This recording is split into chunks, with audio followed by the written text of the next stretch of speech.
સ્વામિનારાયણ સાક્ષાત્ અક્ષર પુરુષોત્તમ સર્વેભ્યઃ પરમાં શાંતિં આનંદં સુખમર્પયેત. શ્રી સ્વામિનારાયણ ભગવાનની જય. શ્રી અક્ષર પુરુષોત્તમ મહારાજની જય. શ્રી ગુણાતીતાનંદ સ્વામી મહારાજની જય. શ્રી પ્રમુખ સ્વામી મહારાજની જય.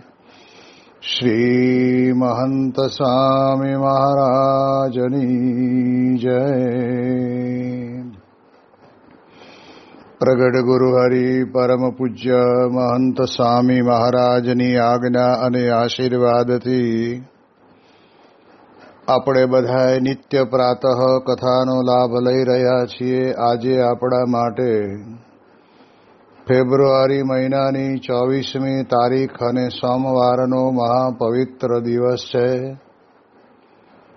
અને 1466મી સભા થાય છે ને કહત સહજાનંદ વિષય ઉપર 1117મો દિવસ થાય છે. ભારતીય કેલેન્ડરની અંદર આજે આપણા માટે વિજયા એકાદશીનો પવિત્ર દિવસ છે અને એવા પવિત્ર દિવસની અંદર આપણે આજથી ગરડા પ્રથમ પ્રકરણના 64ના વચનામૃતની શરૂઆત કરીએ છીએ. વચનામૃતનું શીર્ષક પરમહંસોએ એવી રીતે લખ્યું છે કે શરીર શરીરીનું અને સ્વામી સેવક ભાવનું. સંપ્રદાયની અંદર આપણે બધા જાણીએ છીએ કે ઈષ્ટદેવ ભગવાન પ્રત્યે અને અક્ષર બ્રહ્મ ગુણાતીત સત્પુરુષ પ્રત્યે આપણા બધાના જીવનની અંદર સેવક ભાવ રહેવો જોઈએ. એ મારા સ્વામી છે અને હું એમનો સેવક છું. એ પ્રકારની ભાવના જ્યારે સત્સંગની અંદર દરેક વ્યક્તિના જીવનની અંદર દ્રઢ થાય ત્યારે એને પોતાના અંતરની અંદર વિશેષ ને વિશેષ આનંદ રહેતો હોય છે.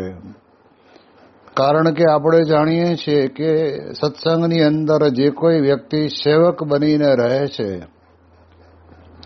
એને અંતરની અંદર ભગવાનનો અખંડ આનંદ પ્રાપ્ત થતો હોય છે. અને સેવક થઈને બનવું રહેવું એ આપણી આગવી ફરજ થાય છે. અને એટલા જ માટે થઈને સત્સંગના પ્રૌઢ પ્રતાપના કારણે કરીને આપણે કદાચ નાની મોટી સિદ્ધિને પ્રાપ્ત કરી હોય અથવા તો આપણે તપ કર્યું હોય અથવા તો આપણે કંઈક ભક્તિ સંબંધી ક્રિયા કરી હોય એ બધાને વિશે આપણને એ બધાએ કરેલા કાર્યનું અભિમાન તો આવે ને આવે જ. એનું કારણ છે કે જ્યાં સુધી આપણે બ્રહ્મરૂપ નથી બન્યા, ગુણાતીત સ્વરૂપ નથી બન્યા, અક્ષરરૂપ નથી બન્યા, ત્યાં સુધી આપણા જીવનની અંદર આ માન તો આપણને આવવાનું જ છે. અને એ જે માન આવે ને એના કારણે કરીને સ્વામી સેવક ભાવ આપણો ટળી જતો હોય છે.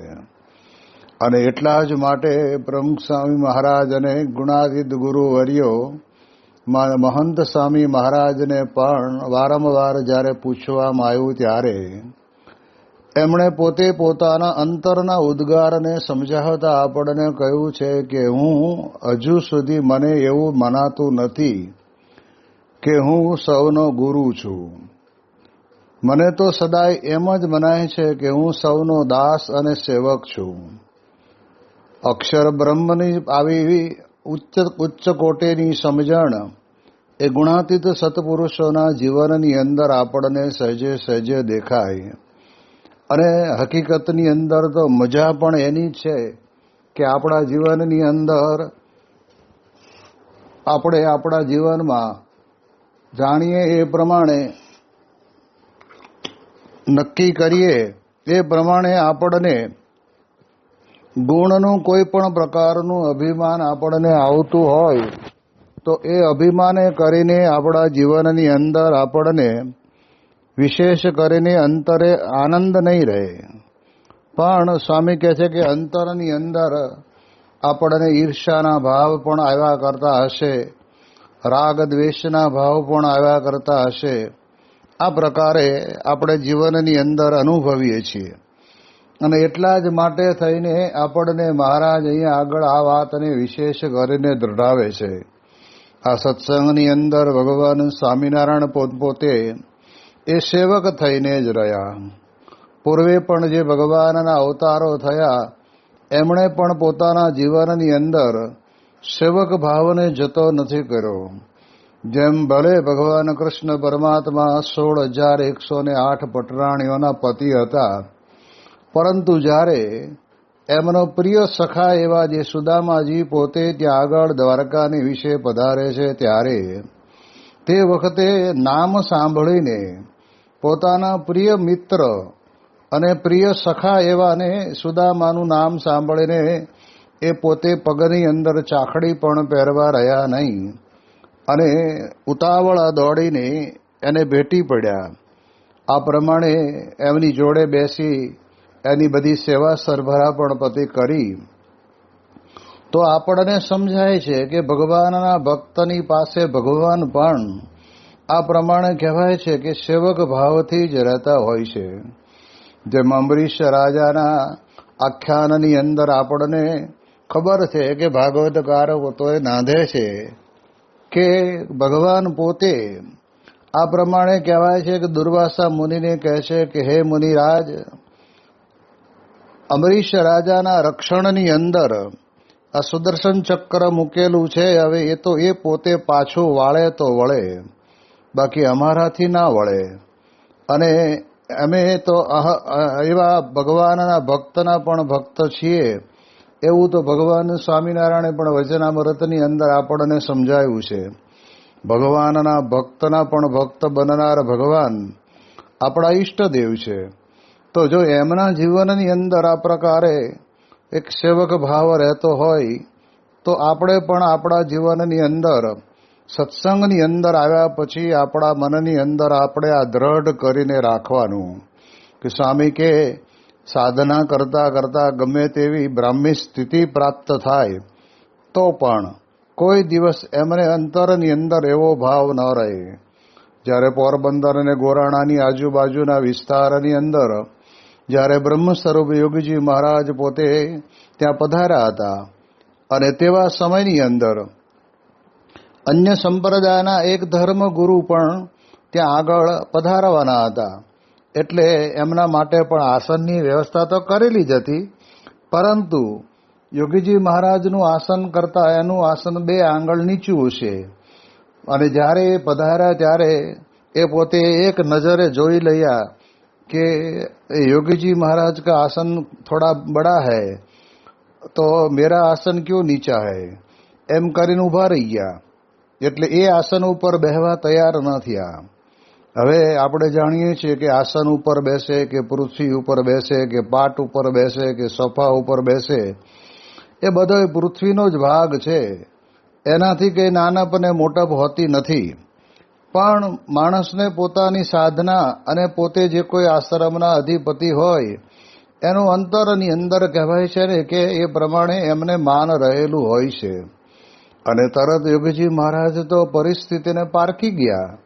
કારણ કે ભલે આપણને આમ સામાન્ય ભલા ભોળા દેખાતા હોય પણ સમયે યોગીજી મહારાજે ખરેખર પરિસ્થિતિને સમજીને તરત જ એમને કહ્યું કે તમે અહીંયા બેસો અને હું અહીંયા બેસું. એમ જ્યારે મહાત્માને ઊંચા આસન ઉપર બેસવા માટેની વ્યવસ્થા કરી આપી એટલે તરત આનંદમાં આવી અને એ મહાત્મા પોતે ઊંચા આસન ઉપર બેઠા અને યોગીજી મહારાજ પોતે નીચે બેઠા નાના આસન ઉપર. તો એમની કંઈ મોટપ ઘટી નથી ગઈ. આજે આપણે જાણીએ છીએ કે આવો જે એમનો પોતાનો નિર્માનીપણાનો ગુણ, જે ગુણને કારણે કરીને આપણે બધા સમજીએ છીએ કે આ બધા મોટા મોટા ભણી ગણીને તૈયાર થયેલા એ વખતના આપણા બધા જ સદગુરુ સંતો યોગીજી મહારાજના વચનની અંદર બરાબર વર્તી ગયા. તો આપણને ખ્યાલ આવે કે યોગીજી મહારાજ પોતે કેવા નિર્માની. એ દાસ ભાવ, સ્વામી સેવક ભાવ એ પોતાના ઈષ્ટદેવની પ્રત્યેથી ક્યારેય એમને ઓછો થયો નથી. એ તો બરાબર છે, પણ જેમ આપણને ગરડા પ્રથમ પ્રકરણના 58ના વચનામૃતની અંદર કહે છે ને કે માન ટળે ભાવે રહે. ભલે આપણા બધાના ગુરુ તરીકે એ પોતે ઉપસ્થિત રહ્યા હોય, બિરાજમાન થયા હોય, પણ એમને અંતરની અંદર કોઈ પણ પ્રકારનું એવું માન નહીં, નિર્માનીપણે એ પોતે પોતાના જીવનની અંદર જીવન જીવતા હોય છે. અને એટલે જ આપણે જાણીએ કે યોગીજી મહારાજને આપણે બહુ સારી રીતે જોયું છે. 1967ની અંદર જ્યારે ઈગલ ફેક્ટરીની અંદર જૂનાગઢમાં પારણ હતી અને તે વખતે પ્રમુખ સ્વામી મહારાજ પોતે પારણની કથા વાર્તાનો લાભ આપતા હતા અને ત્યારે યોગીજી મહારાજને વાંચતે ગાજતે મજેવડી દરવાજેથી સામયો કરીને દર્શન કરવા માટે થઈને રાધારમણ દેવના મંદિરની અંદર પધારેલા. અને ત્યારે તો યોગીજી મહારાજનું આ પોતાનું કર્મસ્થાન કે કૃષ્ણ ચરણ સ્વામીની સાથે અહીંયા રહેતા અને દરેક મંદિરની અંદર દરેકનો ને કહેવાય ને કે મહિમા સમજીને પોતે દિવ્ય ભાવ સાથે સેવા કરતા. જેમ કે ને યોગીજી મહારાજ પોતે વાત કરતા કે અમે ગુરુની પાસે રહ્યા ત્યારે બધી પ્રકારની સેવામાં અમે નિપુણ બની ગયા. કલઈ કરતા પણ એમને આવડે અને કલઈ કરે ને ત્યારે વિચાર કેવો કરે કે હું આ વાસણને કલઈ કરું છું તો એમાંથી મારા સ્વામી મારી ઉપર રાજી થશે, એવી કલઈ થાય છે ને. વાસણની અંદર કલઈ થાય એ તો સારી કરી જ શકે કારણ કે એવા નિપુણ હતા, પણ જેમ વાસણમાં કલઈ થાય અને ચકચકાટ મારે અને એની અંદર ગમે તેવી ખાટી વસ્તુને ભરવામાં આવે તો પણ એનો બગાડ ન થાય એવું વાસણ બની જાય. એમ એમનું અંતર પણ એવું જ કે હું જે કંઈ સેવા પરિચર્યા કરું એની અંદર મને સ્વામી રાજી થાય એવી મારી સેવા થવી જોઈએ. અને આ યોગીજી મહારાજ પોતે વાત કરીને કહેતા કે જ્યારે અમે પાર્ષદની અંદર હતા ને તે વખતના સમયની અંદર જૂનાગઢની તળેટીની અંદર ગાયો ભેંસો ચરાવવા માટે જઈએ અને પછી ત્યાં આગળ કીર્તનો મુખપાઠ કરીએ, ગાયો ભેંસો ચરે એનું ધ્યાન રાખીએ અને સાથે સાથે સમય હોય એટલે દાંતરડું કે કંઈક સાધન લઈ અને આજુબાજુ જે બાવળિયા ઉગેલા હોય એમાંથી બાવળના દાંતણ કાપીએ. એટલે 200-300 જેટલા બાવળના દાંતણ એ પોતે લેતા આવતા અને એક એક સંતની પથારીએ જઈને મૂકતા. હવે આજે વિચાર કરીએ ત્યારે આપણને ખબર પડે કે આમ જોવા જઈએ તો પોતે તો સ્વતંત્ર થકા અક્ષરધામને વિશેથી આલોકને વિશે પધારેલા, પણ છતાંય એમની સેવા ભાવના કેટલી જબરજસ્ત. અને જેને જેવું કોઈને ઉપરથી પાતળું જોતું હોય, કોઈને ઉપરથી જાડું જોતું હોય, કોઈને એક સરખું જોતું હોય. અને દાંતણની અંદર તો આપણે જાણીએ છીએ કે થોડા થોડા અંતરે બાવળની સૂળોની ગાંઠો હોય, એ ગાંઠોને પણ પ્રેમથી કાઢી નાખવાની. અને એવો વિચાર નહીં કરવાનો કે દાંતણ તો બધાને કરવાનું, મારે એકલાને થોડું કરવાનું છે. જેને કરવું હોય એ આવીને પોતાની મેળે કાપી જાય એવું નહીં. પણ આ બધાય ગુણાતીત સ્થાનની અંદર રહેનારા એ સંતો, પાર્ષદો, વડીલો અને સદગુરુ સંતો જે કોઈ હોય તે બધાની સેવા મને મળી એ મારા મોટા ભાગ્ય. તે આવું અંતરની અંદર એમને સદાયને માટે નિર્માનીપણું રહેતું. તો પ્રસંગ હું તમને એ કહેવા માંગુ છું કે 1967ની સાલની અંદર હું તે વખતે યુવકમાં હતો અને અમે જ્યારે જૂનાગઢની અંદર યોગીજી મહારાજની સાથે એ રાધારમણ દેવના મંદિરમાં દર્શન કરવા ગયા, ઠાકોરજીના દર્શન કર્યા, ત્યારે તો આપણે જાણીએ કે ત્યાં આગળ બધા જ ખંડોની અંદર યોગીજી મહારાજે પોતે દંડવત પ્રણામ કર્યા. ભગવાનને તો આપણે બધા કરીએ છીએ, પણ યોગીજી મહારાજના દંડવત છે ને એ ભગવાનને પણ એટલું બધું ભક્તિભાવપૂર્વક પોતે કરે. અને એ કર્યા પછી જૂનો સભા મંડપ હતો જ્યાં ગુણાતીતાનંદ સ્વામી પોતે બેસીને કથા વાર્તા કરતા. એ થાંભલાને, પ્રસાદીના થાંભલાને દંડવત કરે અને ત્યાં આગળ તો થોડા વર્ષો વીતી ગયા એટલે એમની સાથે રહેલા જે સંતો હોય એ સંતો બધાય ત્યાં આગળ હોય તો જે મળે એને એ સંતને દંડવત કરે. અમારા જેવા નાના નાના સાધુ પણ ત્યાં આગળ નીકળે ને તો યોગીજી મહારાજ એ સંતને ઊભા રાખી એને દંડવત કરે. તો આપણને ખબર પડે કે એમના અંતરની અંદર ગુરુ થવાની કે સદગુરુ થવાની કોઈ એવી અંતરની અંદર ઈચ્છા જ નહીં. એ પોતે હંમેશને માટે સેવક ભાવથી જ પોતે રહ્યા. અને એ સેવક ભાવ જ્યારે યોગીજી મહારાજના જીવનની અંદર આપણે નીતરતો જોયો તો એટલે આપણને ખબર પડે કે આ સત્સંગની અંદર સેવક ભાવ બહુ મહત્વનો છે. અને આપણે એમ સમજવાનું છે કે આપણા ઈષ્ટદેવ જે ભગવાન સ્વામિનારાયણ કહેતા આપણા સ્વામી કહેવાય, એ સ્વામી અને આપણા ગુણાતીત ગુરુવર્યો ગુરુ હરિ એ પણ આપણા સ્વામી કહેવાય. એમને વિશે સદાયને માટે દાસ ભાવ, સેવક ભાવ. યોગીજી મહારાજને સૌ પ્રથમ વખત શાસ્ત્રીજી મહારાજના દર્શન કર્યા અને ત્યારે તે વખતે એમને અંતરની અંદર દ્રઢ પ્રતીતિ થઈ ગઈ કે સ્વામી શાસ્ત્રીજી મહારાજ તો પોતે સાક્ષાત ગુણાતીત સંત છે. અને સ્વામીની જોડે રહીને અક્ષર અને પુરુષોત્તમની ઉપાસનાના પ્રવર્તનના કાર્યની અંદર સંમિલિત થઈ જવું. અને એ પ્રમાણે જ્યારે જૂનાગઢથી પોતે નીકળે છે ત્યારે કેવા કેવા પ્રલોભનો આવે છે. ઘણા બધા સંતોએ કહ્યું કે જોગી બીજા સંતો જાય અને જવા દો, પણ તમે તો રોકાઈ જાઓ, તમે જતા નહીં. આ પ્રમાણે તે વખતના સમયની અંદર આગ્રહ કરે છે. અને ત્યારે યોગીજી મહારાજ કહેતા કે અમે એ આટલો બધો જૂનાગઢ સ્થાનનો અમારા અંતરમાં મહિમા હતો અને એ સ્થાનની અંદર રહેનારા સંતો બધા આગ્રહ કરીને કહેતા હતા, છતાં પણ એ સ્થાનના પ્રલોભનની અંદર અમે એ આગ્રહના પ્રલોભનની અંદર લેવાયા નહીં. અને એક વૃત્તિ શાસ્ત્રીજી મહારાજમાં લાગી ગયેલી અને શાસ્ત્રીજી મહારાજને મળવાનું છે એટલે દોડીને પોતાના હૃદય સમ્રાટ એવા જે હરિકૃષ્ણ મહારાજને સંત રસોડાને વિશેથી લઈ આવી અને પછી સાથે લઈ અને નીકળ્યા. તો જો એ ભલે જૂનાગઢ છોડ્યું પણ જૂનાગઢની અંદર રહેલા ગુણાતીતાનંદ સ્વામી અને ગુણાતીતાનંદ સ્વામીએ પૂજેલી હરિકૃષ્ણ મહારાજની મૂર્તિ એમને વિશેનો તેમને કેટલો જબરજસ્ત સેવક ભાવ હતો. એ ભાવનાને એમણે છોડી નહીં, એને સાથે રાખી. ગુણાતીતનો વારસો ચાલ્યો આવે છે એવું યોગીજી મહારાજ વારંવાર કહેતા કે બાપાને પૂછ્યું, બાપા આપને બધા જોગી કેમ કહે છે? અને ત્યારે યોગી મહારાજ કહેતા કે જૂનાગઢની અંદર જોગીઓ બહુ પાક્યા અને એ જૂનાગઢની અંદરથી અમે આવીએ એટલે એ ગુણાતીતનો વારસો ચાલ્યો આવે છે એટલે બધા જોગી કહે છે. તો આપણે જાણીએ કે ભલે એમને જોગી કહે પણ એ પોતે તો સેવક ભાવથી જ એ પોતાના જીવનની અંદર રહ્યા છે. ત્યાં ગોંડલની અંદર ચંદનના વાઘા ચાલતા હતા અને બારસનો દિવસ હતો અને સવારે ત્યાં મહંત સ્વામી મહારાજ પોતે અક્ષર પુરુષોત્તમ મહારાજને ચંદનના વાઘા કરે અને તે વખતે થોડોક ટાઈમ વધારે લાગે એટલે યોગીજી મહારાજ તો એમના સમય પ્રમાણે ગર્ભગૃહની વિશે આ પધારી ગયા હોય અને ત્યાં શેરડીની સામે જે અત્યારે દરવાજો છે ત્યાં પહેલાં બારી હતી. તો એ બારી ઉપર એક ગાદી નાખેલી હોય અને ત્યાં યોગીજી મહારાજ બેસે અને જેને ચંદનના વાઘાની અંદર કે બીજી કંઈ પ્રવૃત્તિ ન હોય એ બધા ત્યાં આગળ 2-5 નાના નાના મારા જેવા સંતો પણ બેસી ગયા હોય.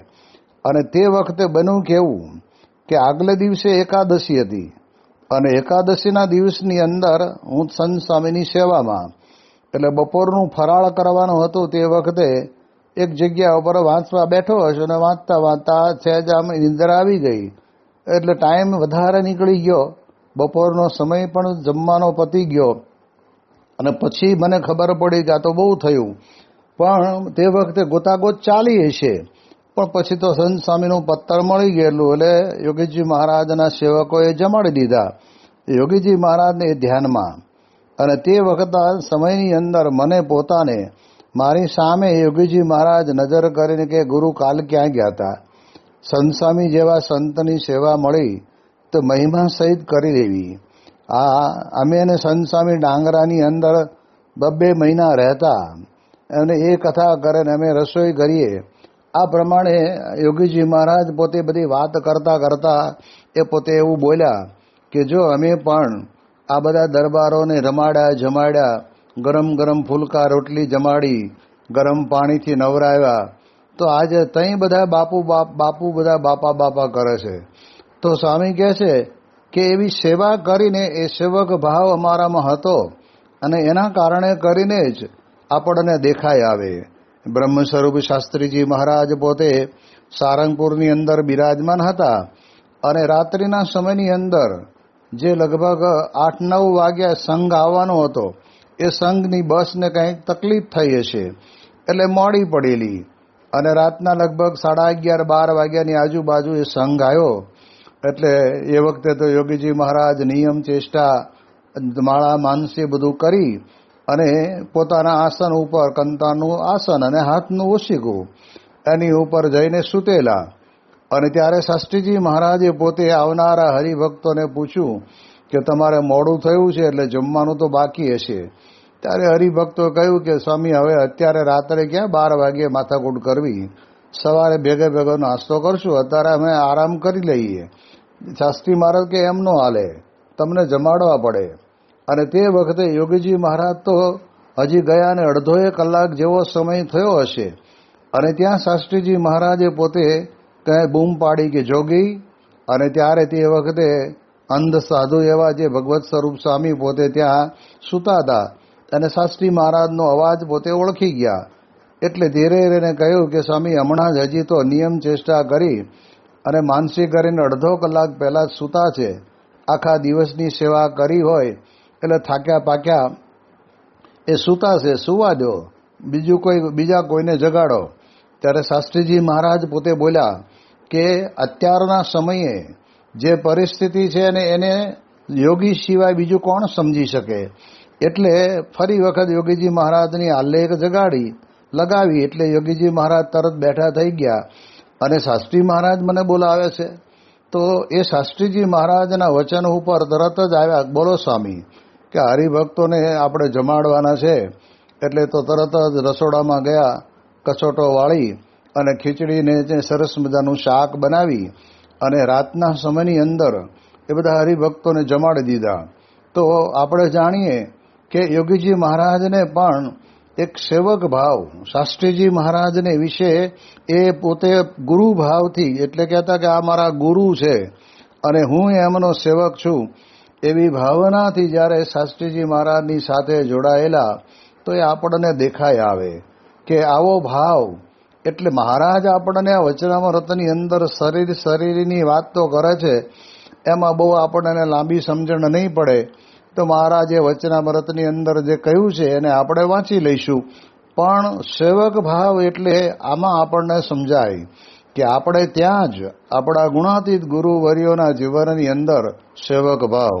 જેમ યોગીજી મહારાજ પોતે વાત કરતા ને કે ગોંડલની અંદર જ્યારે પોતે રહેતા ત્યારે હરિભક્તો બધા જમી રહે, પછી બધા વાસણ ઉટકવાના હોય. તો આ ગોંડલ અક્ષર મંદિરના મહંત એ પોતે પ્રગટ બ્રહ્મ સ્વરૂપ હતા છતાંય એ પોતે વાસણ ઉટકે. અને ત્યાં આગળ ગોંડલની અંદર દાજી બાપુ પોતે ત્યાં આગળ રહેતા, કંથારિયા નરેશ. તો એ બંને જણા ભાગ પાડે કે અડધા વાસણ તમારા અને અડધા વાસણ મારા, એમ કરીને એ ઉટકવાનું શરૂ કરે. પણ યોગી મહારાજ કળા કરે. શું કળા કરે કે બાપુને આટલા બધા વાસણ ઉટકવા ન દેવાય, આપણે થોડીક સેવા વધારે કરી લેવાય તો વધારે સારું, એમ સમજીને બાપુને વાતુએ ચડાવી અને બાપુના ઢગલાની અંદર જે ઉટકવાના વાસણ પડ્યા હોય ને એમાંથી હેરવી લઈ અને આ બાજુ પોતાની જોડે લઈ આવે. અને એ પોતે એટલી બધી ઝપટની અંદર, સ્પીડની અંદર સારી રીતે એ બધા જ વાસણોને ઉટકી નાખે. તો આપણને ખબર પડે કે આવા સમયની અંદર પણ યોગીજી મહારાજના અંતરની અંદર કેવો જબરજસ્ત સેવક ભાવ કે હરિભક્તો જે થાળી વાસણની અંદર જમ્યા હોય એ થાળી વાસણને પણ સાફસૂફ કરવાની અંદર યોગીજી મહારાજ પોતે સેવક ભાવનાથી જ પોતે કાર્ય કરતા. એટલે આપણે સમજવાનું એ છે આપણા જીવનની અંદર કે આ સેવક ભાવ જે આવા ગુણાતીત ગુરુવર્યોના જીવનની અંદર આપણને મળે. પ્રમુખ સ્વામી મહારાજ પોતે સારંગપુરની અંદર બિરાજમાન હતા અને જળજડીના સમયની અંદર તો બહારના ભાગની અંદર મંદિરની આજુબાજુ મેળો ભરાય, એટલે ખૂબ માણસો આવ્યા હોય, અને આવ્યા હોય એટલે મંદિરની અંદર તો આવે જ.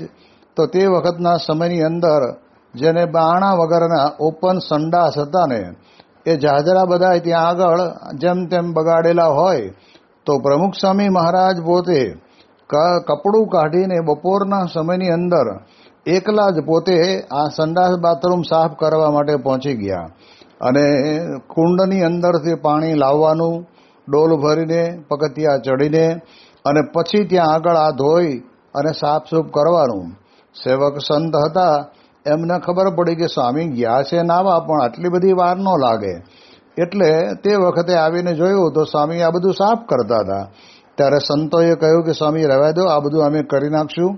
સ્વામી કે હારું, તાર તું આવ્યો છું તો એક ભલા બે જા, તું એક કામ કર, પાણી ડોલો ભરી લાવ ત્યાં કુંડની અંદરથી. હવે બે કામ છે, એક પાણીની ડોલ ભરી લાવવાનું, અને બીજું કામ છે સંડાસ બાથરૂમ સાફ કરવાના.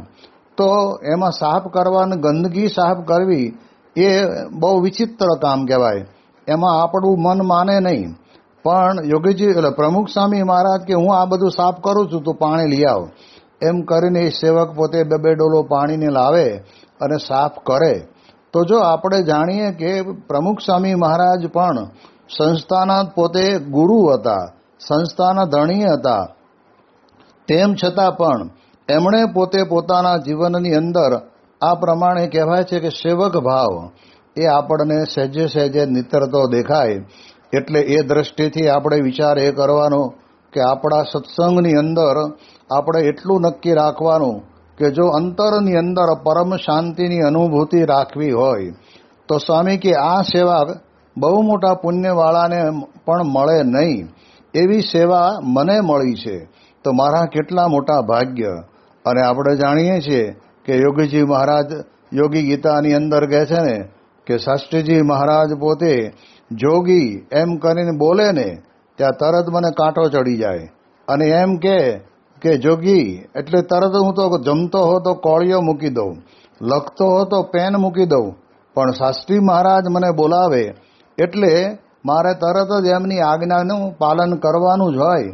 તો આવી રીતે એમણે પોતે કહ્યું, અને કહેતા ને કે 40 વર્ષ સુધી આ રોટલા ઘડ્યા, જોડી માગી, કારખાનાની અંદર સેવા કરી, આ બધી સેવા ભાવના એ પોતાના ગુરુ એટલે સ્વામી જ કહેવાય કે પ્રગટ ગુરુ હરિરૂપ જે સત્પુરુષ છે, એમની આજ્ઞાની અંદર લેશ માત્ર એમણે પોતે પોતાના જીવનની અંદર ચલાયમાન થયા નથી. એટલે એટલા માટે થઈને આપણો સત્સંગ છે ને રૂડો રૂપાળો કાંઈ બાહ્ય લોકની સમૃદ્ધિ અથવા તો વિકાસ થયો એનેથી જ આપણે બધાય માની લઈએ મોટો છે એવું નહીં, પણ આપણા સંપ્રદાયની અંદર મહત્તમ બાબત તો આટલી જ છે કે સત્પુરુષના જીવનની અંદર સેવક ભાવ. જ્યારે અલ્હાબાદની અંદર પાંડુરંગ આઠવલેજીની એક શિબિર હતી, અને એ શિબિરની અંદર પ્રમુખ સ્વામી મહારાજને ઇન્વિટેશન મળેલું કે તમે પધારજો, અને ત્યારે ત્યાં આગળ સ્ટેજ ઉપર સ્વામીજી અને પાંડુરંગ આઠવલેજી દાદાજી બેઠેલા, અને પ્રવચનો પૂરા થયા, સભાનો કાર્યક્રમ પૂરો થયો. તે વખતે પાંડુરંગ આઠવલેજી પોતે એક લાકડી રાખતા ટેકા માટે, કારણ કે ઉંમર થઈ હોય એટલે સ્વાભાવિક રીતે એ સામાન્ય ટેકો જોઈએ, તો એ ટેકા માટે લાકડી રાખતા, એ લાકડી પોતાના આસન કહેતા પોતાના સોફાની બાજુમાં પડેલી, અને નીચે રિસેપ્શન રૂમની અંદર જવાનું હતું. અને ત્યારે તે વખતે પ્રમુખ સ્વામી મહારાજની આગળ પાંડુરંગ આઠવલેજી પોતે એ લાકડી ભૂલી ગયા અને ચાલતા ચાલતા આગળ નીકળ્યા. અને ત્યારે પ્રમુખ સ્વામી મહારાજ પોતે આવા મોટા BAPS સંસ્થાના અધ્યક્ષ, તેમ છતાં પણ એ દાદાજીની લાકડી લઈ અને તે વખતે એમને આગળ જઈને આપી કે દાદા આ તમારે ટેકા માટેની લાકડી રહી ગઈ હતી. અને ત્યારે એમને પોતાને મનમાં એમ થયું કે મારું આ તો કેવું કહેવાય કે આવડી મોટી સંસ્થાના ગુરુ છતાં પણ મારી લાકડીને એમણે વાંકા વળીને લઈને મને હાથમાં આપી. તો આ સેવક ભાવ પોતાના ઈષ્ટદેવ પ્રત્યે, પોતાના પ્રગટ ગુરુ હરિને પ્રત્યે, અને સત્સંગની અંદર નાનામાં નાનો થાતા થાબડા જેવો હોય એને વિશે પણ એમનો જ સેવક ભાવ. જેમ આપણે જાણીએ છીએ કે ડાયા ભગતને નાસ્તા કરવા માટે લાઈનમાંથી ઊભા કર્યા, ત્યારે યોગીજી મહારાજ પોતે કોથળો લઈ એમને બેસાડી અને વાટકાની અંદર ઉકાળો આપી અને કાગળની અંદર સેવ મમરા આપ્યા અને પછી બાજુમાં બેસીને કે ડાયા ભગત પ્રેમથી જમો, તમારે બીજું કંઈ જોતું હોય તો કહેજો. તો બધા ડૉક્ટર સ્વામી ને બધા યુવકોને એમ થયું કે બાપા ગયા ક્યાં, પણ આવા પાર્ષદની પાસે બેસીને સેવક ભાવનાથી એને જમાડવાની આ એક પરિચર્યા પોતે કરતા હતા. તો એના ઉપરથી આપણને ખબર પડે કે આ સેવક ભાવ એ જરૂરનો છે. એટલે સ્વામી સેવક ભાવ રહે એની વિશેષ વાતો આપણે આવતીકાલે કરીશું. શ્રી સ્વામિનારાયણ ભગવાનની જય.